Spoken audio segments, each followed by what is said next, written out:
প্রভু, আপনার কৃপায় সুমিত্রা আজ ন্যায় পেল। মঙ্গলা শেষ পর্যন্ত সত্যিটা জানতে পারল যে অপরাধের জন্য ও সুমিত্রাকে শাস্তি দিতে যাচ্ছিল সেটা আসলে মঞ্জু করেছে। নারায়ণ নারায়ণ।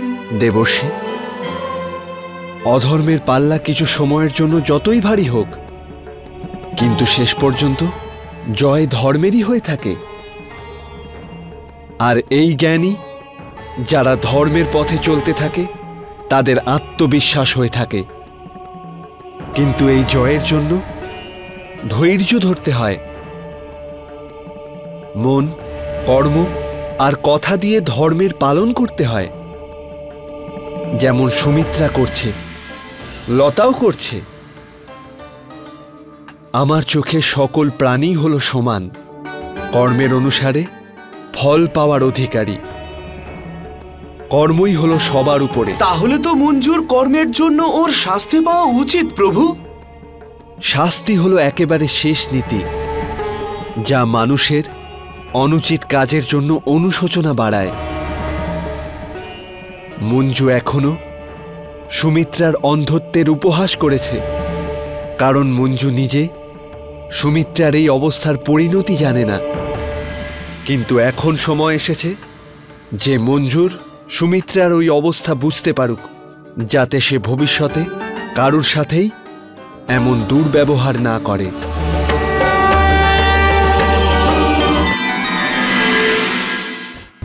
অন্ধদেরকে তো ঘৃণাই করা উচিত। না সশরীরে কোনো কাজ করতে পারি, না বুদ্ধি দিয়ে, শুধুমাত্র পৃথিবীর বোঝা।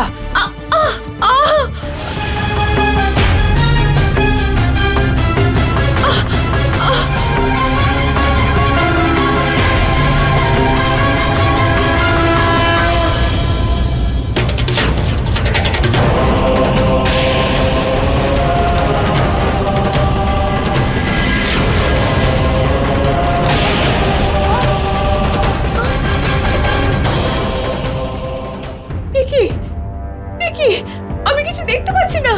কেউ আছো? আমাকে সাহায্য করো। আমি কিছু দেখতে পাচ্ছি না। আমাকে বৈদ্য মশাইয়ের কাছে নিয়ে চলো। কেউ আছো? কেউ আছো? সাহায্য করো। ভগবানের নামে আমাকে একটু সাহায্য করো। আমি কিছু দেখতে পাচ্ছি না। কেউ আছো এখানে? আমাকে সাহায্য করো। দেবর্ষি, এবার মঞ্জু বুঝতে পারবে যে অন্ধত্বের যন্ত্রণা কি হয়। দৃষ্টি ছাড়া মানব জীবন কতটা যন্ত্রণাময় হয়। হয়তো মঞ্জুকে সঠিক পথে আনার জন্য এটাই উচিত সিদ্ধান্ত। ভগবানের জন্য আমাকে কেউ সাহায্য করো। কেউ আছো? কেউ আমাকে সাহায্য করো। এবার আমাকে শীঘ্রই লতার কাছে পৌঁছতে হবে। সে ভূমিধরের ওখানে পৌঁছে গেছে। ভূমিধর আর তার স্ত্রীর জন্য ওনার গোয়ালার এই দুর্ব্যবহার একেবারেই অনুচিত। ওনাদের ক্রোধ তাই স্বীকার করতে হবে আমাকে।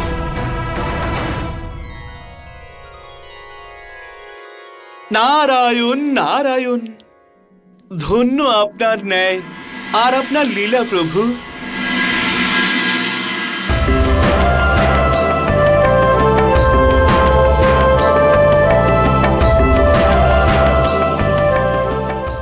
এখন তোমরা এখানেই বিশ্রাম নাও। যখন গোবর্ধন আসবে তোমাদের সকলকে ভালো করে স্নান করিয়ে দেবে, আর এই জায়গাটাও পরিষ্কার করে দেবে।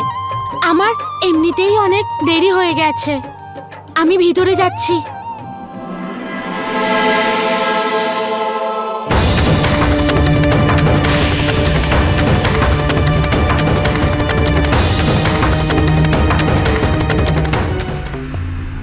এই গরুগুলো তুই কোত্থেকে আনলি?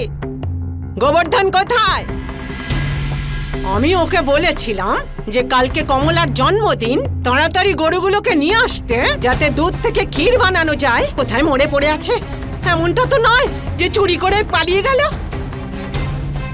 কিরকম কথা বলছো ধনেশ্বরী? গোবর্ধন এরকম ছেলে নয়।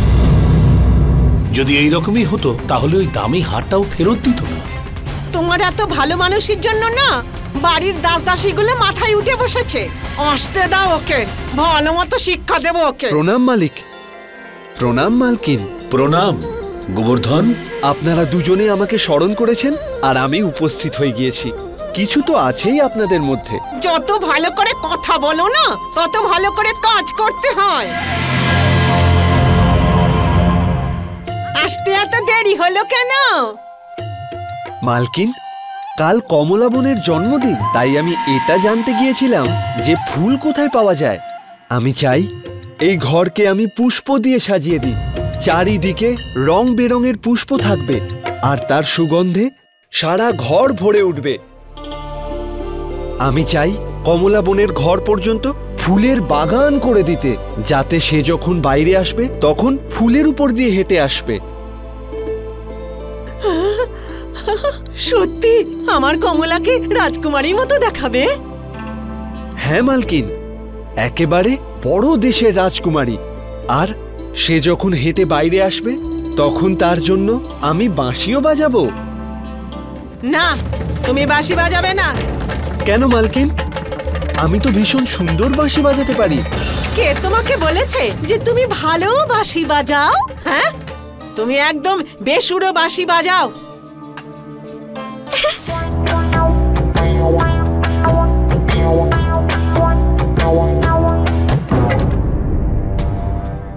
তুই দাঁড়িয়ে দাঁড়িয়ে হাসছিস কেন? যা ভেতরে যা, ঘর পরিষ্কার কর।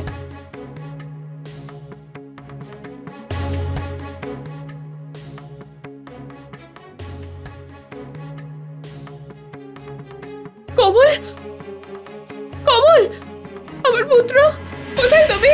আমাকে সাহায্য করো কমল, আমাকে সাহায্য করো। দেখতে পাচ্ছ না চোখে? কাকা, কাকা, আমাকে সাহায্য করো। আমাকে বলো আমি কোথায় যাব? কেউ আছো? আমাকে একটু সাহায্য করো। কমল, কমলের বাবা, কমলের বাবা, কেউ আছো? আরে মঞ্জু, এ কি দশা বানিয়ে রেখেছো তুমি? তুমি এরকম অন্ধের মতো ব্যবহার করছো কেন? আমি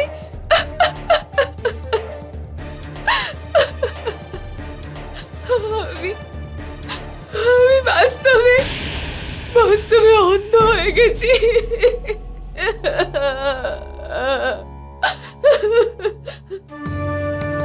তুমি তুমি আমাকে বৈদ্য মশাইয়ের কাছে নিয়ে চলো। তুমি চলো আমার সঙ্গে। এসো, এসো।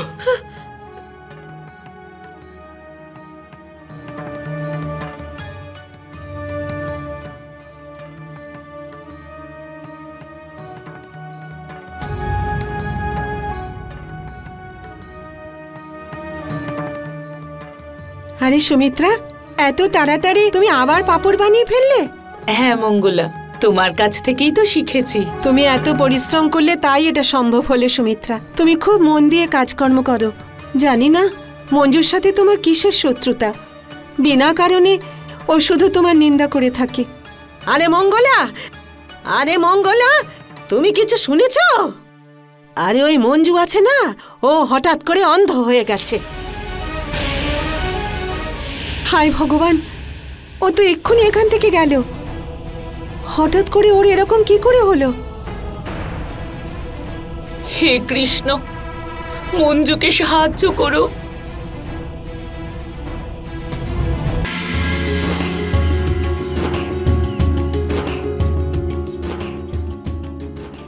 গোবর্ধন, মালকিন জিজ্ঞেস করছে তুমি দুধ দুয়েছো কি না। আরে এখন তো সবে গাভীদের স্নান করাচ্ছি, তারপরেই আমি দুধ দোয়াবো। আর তাছাড়াও সমস্ত গাভীরা এখনো ক্লান্ত হয়ে রয়েছে। কে জানে কোন পথ দিয়ে এদের তুমি নিয়ে এসেছো। লতা তোমাকে অনেক কষ্ট দেয়নি তো? এ তো সারাদিন কৃষ্ণের নামই জপতে থাকে, সে ওর সহায়তা করুক বা না করুক। আর একদিকে আমি, যে সর্বদা ওকে সহায়তা করতেই থাকি, আর ও তো আমাকে কোনো প্রাধান্যই দেয় না। আর প্রাধান্য দেওয়া তো অনেক দূরের কথা, ঠিক করে তুলনাও করতে পারে না ও। একদিকে ওই অলস কৃষ্ণ, যে সারাদিন মহলে বসে ঐশ্বর্য ভোগ করছে, কত দাসকে নিজের সেবায় নিয়োজিত করেছে। আর অন্যদিকে মহা পরিশ্রমী আমি, যে দিন রাত কার্য করতে থাকে। কিন্তু যদি ওই কৃষ্ণ কখনো আমার মতো কার্য করে, তখন বোঝা যাবে। তুমি সবসময় নিজের প্রশংসা আর আর কৃষ্ণের নামে খারাপ কথা কেন বলো? তুমি কি জানো আমার কৃষ্ণ পুরো সংসারের খেয়াল রাখে, সবার কষ্ট দূর করে দেয়।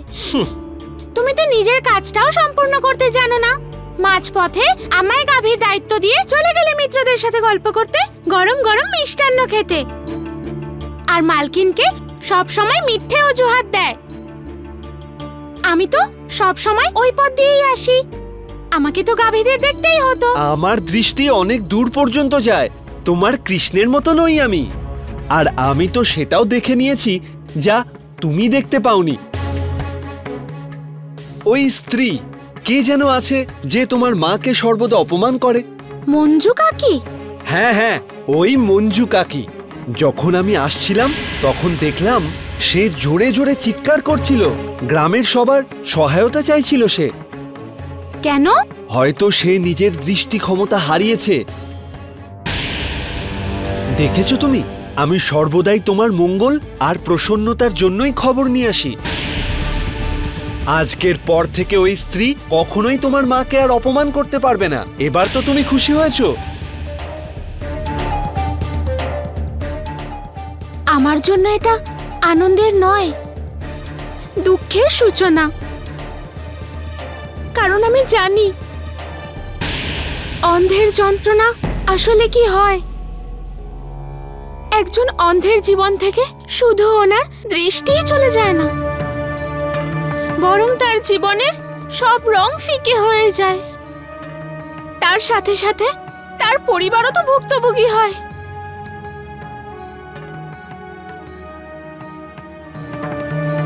হে কৃষ্ণ,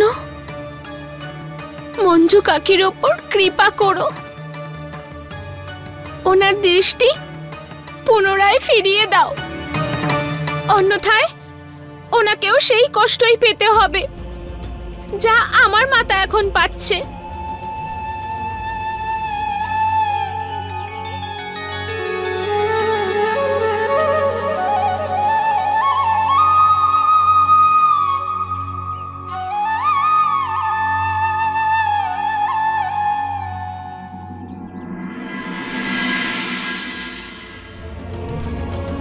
হে মুরলী মনোহর, হে গিরিধর গোপাল, আমি জানি না যে আপনি মঞ্জুকে অন্ধ করে সঠিক করেছেন কিনা, কিন্তু আমি এটা অবশ্যই জানি যে লতা আর তার মাতা মঞ্জু অন্ধ হতে খুব দুঃখ পেয়েছেন। নারায়ণ নারায়ণ। প্রণাম মাতা। প্রণাম মহর্ষি। মাতা, প্রভুর প্রত্যেক কার্যের একটা উদ্দেশ্য থাকে। ওনার প্রত্যেকটা কাজের পেছনে কোনো না কোনো লক্ষ্য থাকে। মঞ্জুকে সত্যের অনুভব করানোর জন্য এটাই একমাত্র পথ। লতা আর সুমিত্রা তো নিজের প্রকৃত অনুযায়ী ব্যবহার করছে। সুমিত্রাকে নিজের ঘোর শত্রু ভাবা মঞ্জুর কাছেও ওর হৃদয়ে কোনো হিংসা আর ঘৃণা নেই। কিন্তু মহর্ষি, এবারে মঞ্জুর কি হবে? ও কি এই অন্ধত্বকে নিয়ে তার সারা জীবন কাটাবে? এখন মাতা, এটা তো লীলাধর গিরিধর গোপাল মুরলী মনোহর দ্বারকা অধিপতিই জানেন। আপনি তো শুধু ওনার লীলাকে দেখতে থাকুন।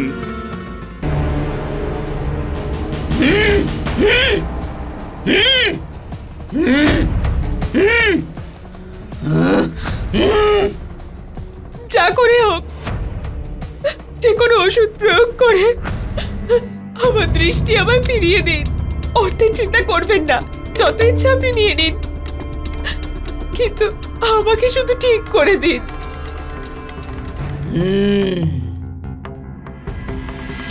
তুমি সদাই অন্ধদের উপহাস করেছ তো, তাই জন্য তুমি শাস্তি স্বরূপ ঈশ্বরের অভিশাপ পেয়েছো। আপনার কাছে সমস্ত সমস্যার সমাধান আছে, সমস্ত রোগের ঔষধই আছে আপনার কাছে। যে করেই হোক আমার স্ত্রীকে ঠিক করে দিন। ঈশ্বরের অভিশাপকে কখনো খণ্ডন করা যায় না। আপনি এরকম বলবেন না। আমরা অনেক আশা নিয়ে আপনার কাছে এসেছি, কোনো উপায় তো বলুন। এখন তো শুধু একটাই উপায় আছে, যে ঈশ্বরের এই শাস্তি মাথা পেতে স্বীকার করো। এছাড়া আর কোনো পথ নেই।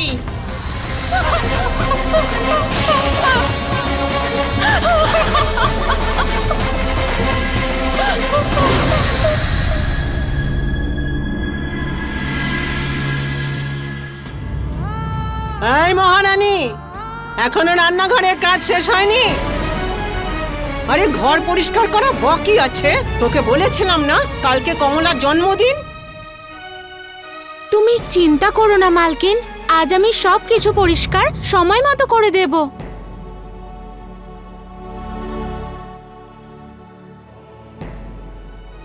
সব পরিষ্কার করে দেব, আর ওর সময়ের মধ্যে। এই নিন মালকিন, আমি দুধ নিয়ে এসেছি। রেখে দাও আমার মাথার উপরে, দুধ এনেছে। হ্যাঁ,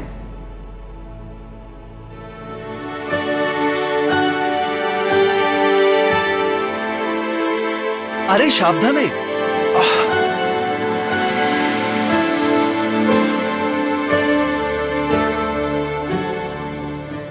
ধন্যবাদ।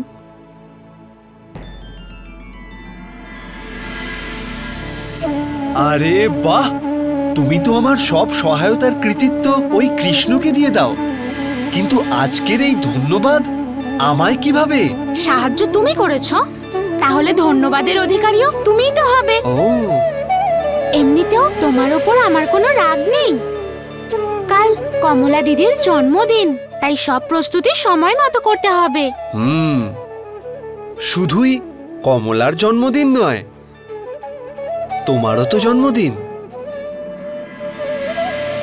সেটা তো ঠিক, কিন্তু তুমি কি করে জানলে? আমিও তোমার কৃষ্ণের থেকে কম নই।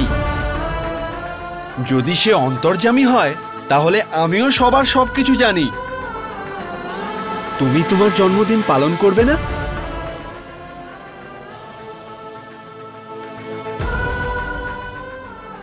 যদি আমি নিজের জন্মদিন পালন করতেই সময় পার করে দিই, তাহলে মালকিনের ঋণ কি করে শোধ করব?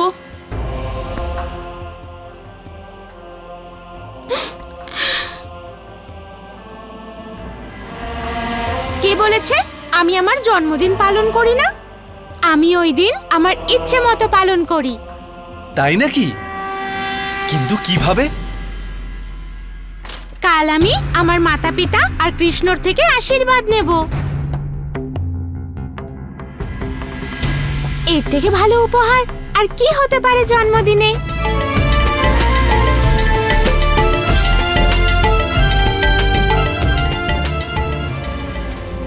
মাতা, লতা কত বড় সত্যি বলল যে মা বাবার থেকে বড় এই সংসারে আর কেউ হতে পারে না। ওনাদের আশীর্বাদই সব থেকে শুভ আর কল্যাণকারী হয়, কারণ জন্মদাতার চরণেই তো মানুষের স্বর্গ থাকে।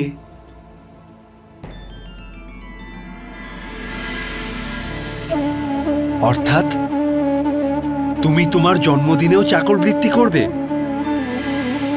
ওই নোংরা বাসন মাজবে? তাতে কি হয়েছে? এটা তো আমারই কাজ। আর নিজের কাজ করতে লজ্জা কিসের?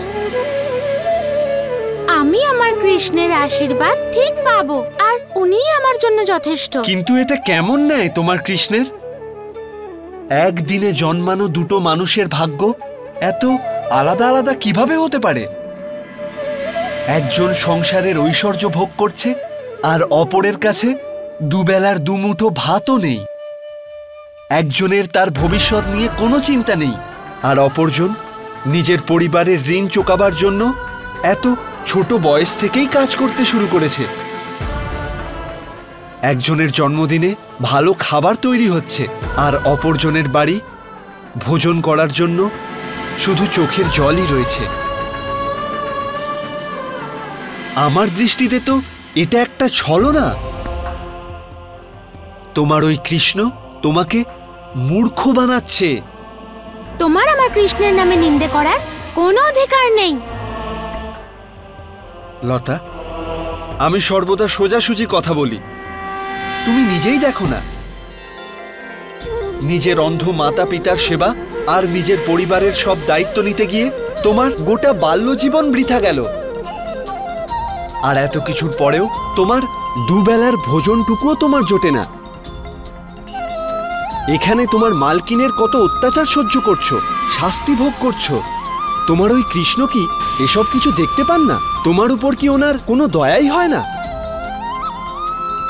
আমার তো মনে হয় তোমার ওই কৃষ্ণ শুধুই ধনী মানুষদেরই কথা শোনে, বাকি সকলকে মূর্খ বানাচ্ছে।